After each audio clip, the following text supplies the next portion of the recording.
Hey there, thanks for downloading this video. In this video, I'm going to share a tool with you that can help to define your personal visual art style. Now, the reason I developed this tool is because I was always struggling whenever I got the question, hey Alex, what is your style? You know, there's not one way to answer this question because I like drawing, I like painting, I like, making comic art, and I like working digitally, I like working traditionally. It's a bit all over the place. Now, whenever I got this question, I wasn't only speechless because I couldn't answer the question because I had so many interests. It's also that I grew a kind of guilty feeling because, I'm an artist, so I should be able to answer this question.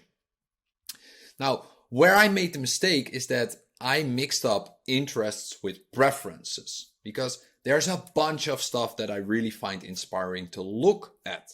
But there's not so much stuff that I really find inspiring to make. And I think it's important as an artist that you get a better understanding of the differences between these two things. So in this tool, we're just going to follow a couple of steps that eventually gives you a better understanding of this. Let's have a look. So it starts with finding inspiration. That's step number one. And with inspiration, I mean anything you like to look at. Just aim for about 30 to 40 artworks that you find cool. This could be work made by others, but it can also be work that you personally made. Now, the second step is to look at overlapping themes of why you actually like this work. So it's really important that you start asking yourself questions. Why is it that you like a certain art piece? Is it because of the color? And why is it because of the color? Is it the contrast in colors or is it the values?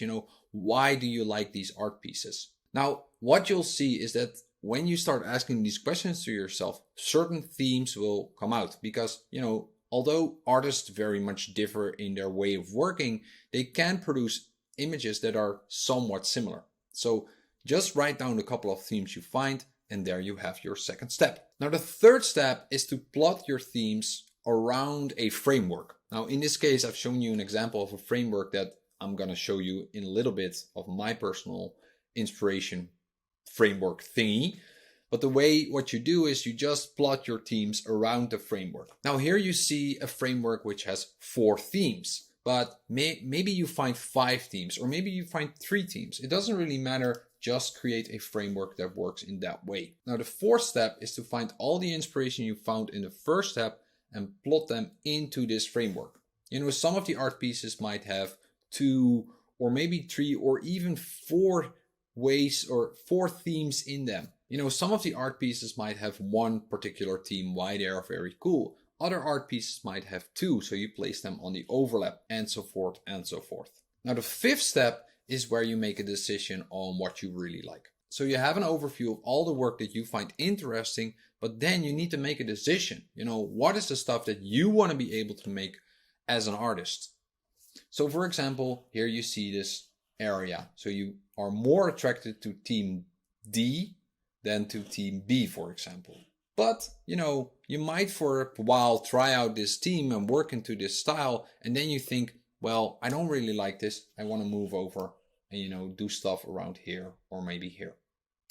So what I'm actually trying to say is that style in this case is not something that's long term. You can change your preferences and interests. This stuff develops over time. Be sure to see style as a short-term thing than a long-term thing. Now, of course, I can't leave this video without showing an example of how I did this. When I started downloading my inspiration, I saw that there were about 4 themes in there. So I drew out this framework and plotted the themes around it.